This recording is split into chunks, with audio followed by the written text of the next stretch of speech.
Hello students. तो देखिए student, आज दो सब यूनिट हो गए पहले यूनिट के।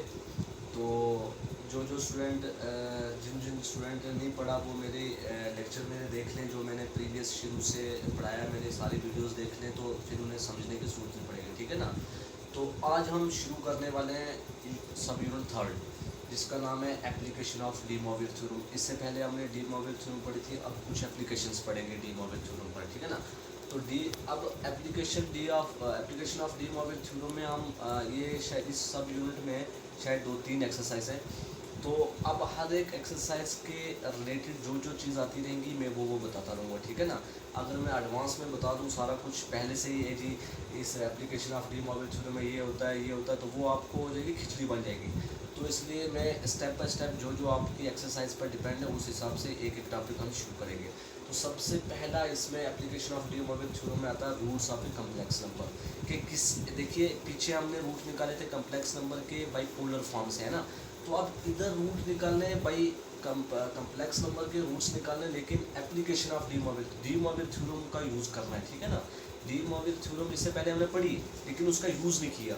अब इस मतलब कम्प्लेक्स नंबर के रूट्स निकालने में इसका यूज़ करेंगे, ठीक है। किस तरीके से यूज़ करते हैं अब हम देखते हैं कि कम्प्लेक्स नंबर के रूट्स कैसे निकाले जाते हैं by using de Moivre theorem, ठीक है स्टूडेंट। तो देखिए, अपने इससे पहले डी मॉर्विल थ्योरम की फॉर्म पढ़ी थी, cos theta plus iota sine theta की पावर एन को हम लिखते हैं cos n theta plus iota sine n theta. तो इसी तरीके से हम वो यूज़ करेंगे थ्योरम, तो इसके रूट्स निकालेंगे, ठीक है स्टूडेंट। तो मैं जर्नल आपको पहले कुछ इंपॉर्टेंट पॉइंट्स बता देता हूँ कि क्या क्या किस कौन कौन सी चीज़ आएगी, तो उसको किस तरीके से लिखना है, तो फिर हम चलेंगे क्वेश्चन पर, ठीक है। क्यों, देखिए मैं वही चीज़ पढ़ाऊँगा आपको जो आपके सिलेबस में है और जो आपको जहाँ से आप अच्छे तरीके से समझ सकें, जिस मेथड से, ठीक है। इजी वे यूज़ करूँगा मैं, ज़्यादा गहराई में नहीं जाने की कोशिश करूँगा ताकि आपको डिफ़िकल्टी ना हो। आप बिल्कुल इजी वे में समझाऊँगा, आपने सिर्फ समझना है कंसंट्रेट करके।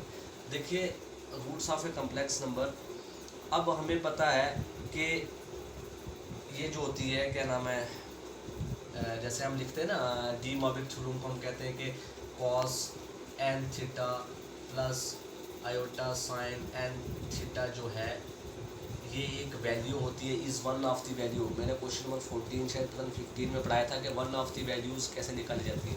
तो हम cos n theta plus iota sine theta को कह सकते हैं कि ये एक वन ऑफ वैल्यू है, किसकी, कॉस थीटा की प्लस आयोटा साइन थीटा की होल पावर एन, ये एक इसकी वैल्यू है। तो सिमिलरली इसमें हम अब एक कम्प्लेक्स नंबर के रूट्स निकालने में हम मान लेते हैं कोई क्यू डिस्टिंक्ट वैल्यू है किसी मतलब किसी इस फॉर्म की, ठीक है ना। ये जो कम्प्लेक्स फॉर्म है तुम्हारी, जिसको हम डी मॉर्विल थ्योरम से इस तरीके से लिखते हैं। तो इसमें क्यू सपोज ये आपकी मतलब जहाँ से यूनिट सब यूनिट शुरू होता है ना आपका, ये तीसरा, तो वहाँ का ये आर्टिकल नंबर 1 है जो मैं समझाने लगा हूँ आपको, ठीक है ना। तो इसके सिर्फ मैं रिजल्ट बता दूंगा कि किस तरीके से आपने इसको करना है, बाकी इसका फ़ोटो भेज दूंगा, आप वहाँ से आप समझ सकते हैं कि प्रूफ इसका कैसे है, ठीक है। तो मैं सिर्फ बताता हूँ कि कैसे हम किस तरीके से इस क्वेश्चन को, इस आर्टिकल को एक्सप्रेस करते हैं, मतलब किसी कम्प्लेक्स नंबर के रूट्स किस तरीके से लिखते हैं। तो देखिए, जैसे कि मैंने कहा कि ये इसकी वैल्यू है। सिमिलरली अगर इधर मैं क्यू की बात कर रहा हूँ, उसने कहा है ऊपर आर्टिकल कह रहा है वो कि show that there are q and only q distinct value of this, और वैल्यू ऑफ किसकी बोल रहा है वो, ये इसकी cos theta plus iota sine theta की पावर क्या है 1/क्यू। कह रहा है शो कीजिए क्यू एंड ओनली क्यू, सिर्फ क्यू ही ऐसी, क्यू पे ही ऐसी डिस्टिंक्ट वैल्यू आती है इस मतलब इस चीज़ की। वो बोल रहा है show that there are q and only q distinct value of this. इसकी जो जो हमने फॉर्म लिखी ना डी मॉर्विल थ्योरम, कह रहा है इसकी वैल्यूज़ जो हैं वो सिर्फ क्यू ही होंगी, या वो कह रहा है सिर्फ q he and only q distinct value, सिर्फ क्यू ही होंगी और क्यू की ही अलग अलग वैल्यूज़ होंगी। तो ये शो कर रहा है हमने। तो मान लेते हैं हम जैसे कि हम जानते हैं कि किस तरीके से कि cos theta plus iota sine theta की पावर को हम लिख सकते हैं, पावर n हो तो उसको हम लिख सकते हैं cos n theta plus iota sin n theta, ये एक उसकी वैल्यू कहते हैं, ठीक है ना।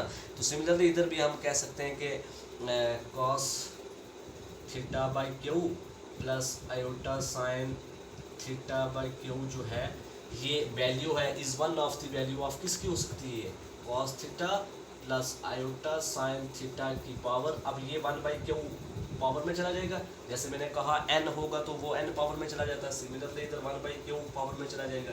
तो हम कह सकते हैं कि ये इसकी ये एक वैल्यू होती है, ठीक। हम जानते हैं कि ये this is one of the value of this, ये इसकी वैल्यू है, ठीक है ना। मतलब इस चीज़ को हम ऐसे एक्सप्रेस करते हैं, हम डी मॉर्गन थ्योरम में पढ़ चुके हैं, ठीक है। तो हमने सबसे पहले कहा कि ये चीज़ ऐसे होती है, ठीक है। तो अब हमने इनकी वैल्यू निकालनी है, किसकी, इस चीज़ की वैल्यू निकालनी है कि cos theta plus iota sin theta की की पावर 1/क्यू की वैल्यूज़ निकालनी है। अब वैल्यूज़ निकालने के लिए हमें इस इक्वेशन में पुट करनी पड़ेंगी, ठीक है ना। तो हम देखिए मैंने आपको पढ़ाया था कि cos थीटा और sin थीटा क्या है, पीरियाडिक फंक्शन है। तो पीरियाडिक फंक्शन है तो हम इसको लिख सकते हैं ना, हम इसके फिर अगर ये पीरियाडिक फंक्शन है तो हम ये कह सकते हैं कि ये जो है cos theta plus iota sin theta, इसको हम लिख सकते हैं cos theta plus iota sin theta की पावर 1/क्यू को हम ये भी तो लिख सकते हैं ना, फिर cos 2n pi upon q plus iota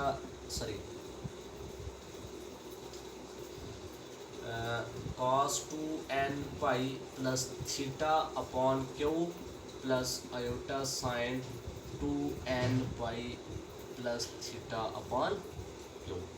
भाई हम कह सकते हैं ना कि since sine and cosine are periodic function, तो so cos theta plus iota sine theta ये वाली जो है ये इसके बराबर हो जाएगा, cos 2n pi plus theta upon q plus iota sine 2n pi plus theta upon Q, ठीक है ना स्टूडेंट। तो आई होप आपको समझ आया होगा कि किस तरीके से ये चीज़ कैसे बनी, ठीक है ना, पीरियोडिक की वजह से। अब यहाँ पर हमने ये जो बना इसमें n की वैल्यू डालनी है, ठीक है ना, n है ना इधर n। अब n की वैल्यू डालनी है, कहाँ से डालनी है, 0 से, क्योंकि इंटीजर की बात की उसने कहा क्यू इंटीजर है, ठीक है। तो अब लेकिन उसने कहा क्यू बीइंग पॉजिटिव इंटीजर, ठीक है, पॉजिटिव इंटीजर है तो पॉजिटिव इंटीजर 0 से बड़ा ही होता है। तो लेकिन हम 0 भी ले सकें, इसमें 0 भी पुट करेंगे क्योंकि हमें ये भी तो वैल्यू चाहिए ना, cos theta plus iota sine theta, तो ये भी चाहिए, इसलिए हम n की वैल्यू पुट कर रहे हैं 0 1 2 q माइनस 1 तक पुट करेंगे, ठीक है, किस इक्वेशन में, इसमें।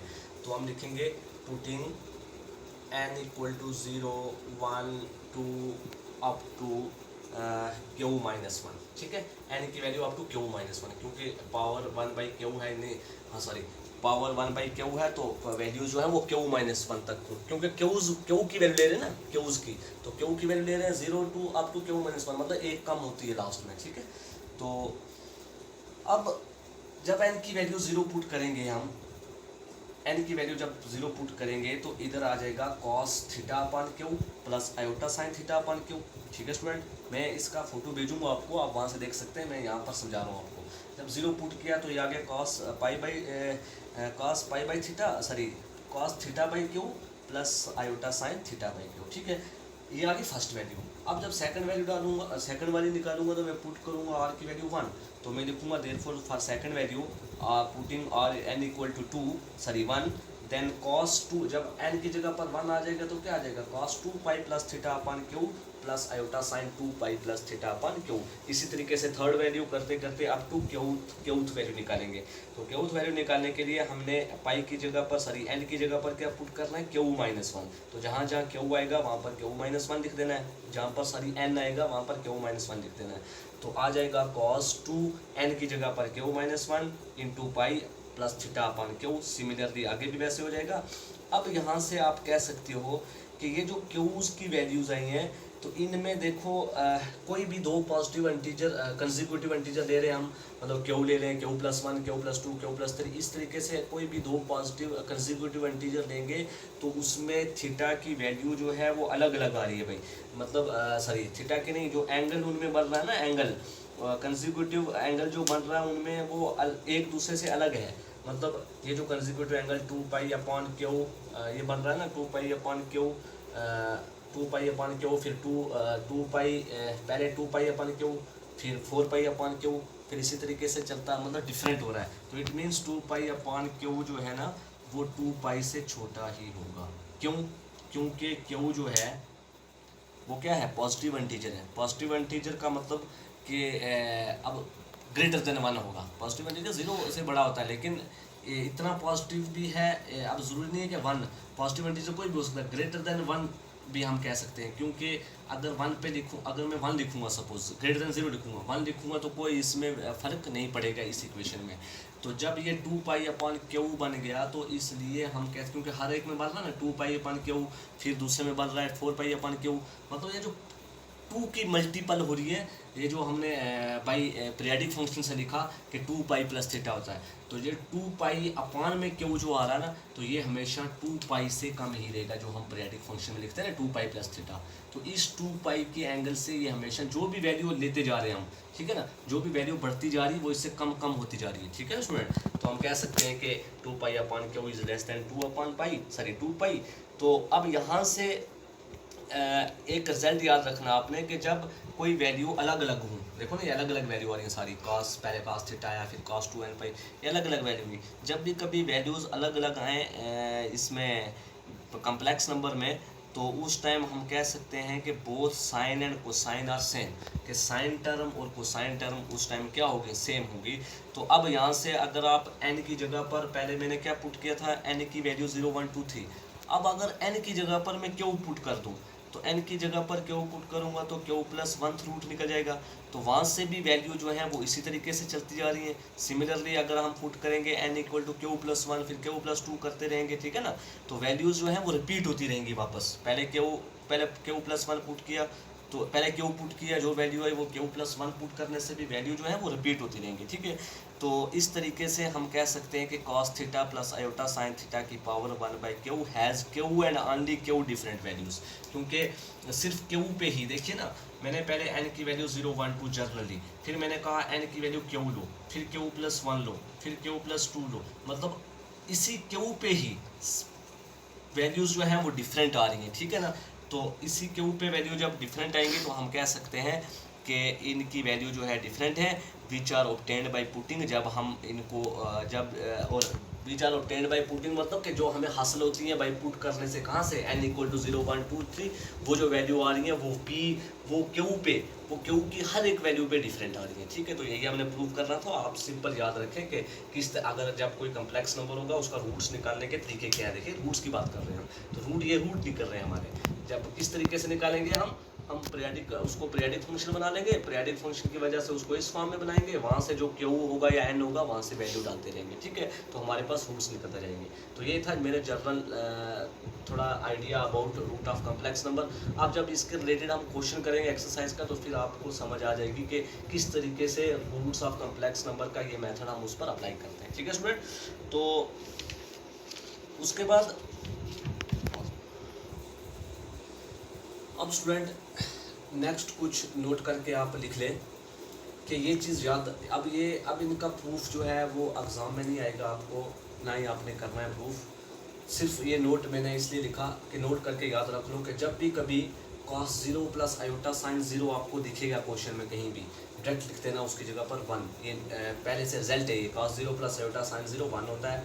अगर cos pi plus iota sine pi आ जाए तो वो -1 के बराबर होता है, और cos π/2 plus iota sine π/2 iota के बराबर होता है, और cos -π/2 plus iota sine -π/2 minus iota के बराबर होता है, ठीक है स्टूडेंट। ये याद रख लें आपने कंसेप्ट, कि हम कहीं पे 1 आएगा उसकी जगह पर हम ये यूज़ करेंगे, और कहीं पे ये आएगा उसकी जगह पर 1 लिखेंगे, क्योंकि ये रिजल्ट आपको याद रखने हैं। कम्प्लेक्स नंबर में ये रिजल्ट होते हैं कि जब भी कभी इस फॉर्म का हो तो उसको हम ब्रेक करके ऐसे लिखते हैं, ठीक है ना। तो कभी टाइम लगा इंशाल्लाह मैं इनका प्रूफ भी आपको करा दूँगा, डोंट वरी। सिर्फ आप इधर जो है, आप मैंने पहले से कहा कि आपको वही ज़्यादा लंबे चक्रों में चलाऊंगा नहीं, आपको उतना ही पढ़ाऊंगा जितना आपको यूज़ करना है, ठीक है। तो इनका प्रूफ भी हम कभी कर देंगे इंशाल्लाह, लेकिन आपको याद रखना, सिर्फ रिमेंबर 2 पॉइंट कि क्या क्या पॉइंट होते हैं। 1 अगर आएगा तो उसकी जगह पर ये यूज़ करेंगे, और कहीं पे ये आएगा तो 1 यूज़ करेंगे, सिमिलरली आगे वैसे, ठीक है स्टूडेंट। तो ये सारे उतार लो कॉपी पे।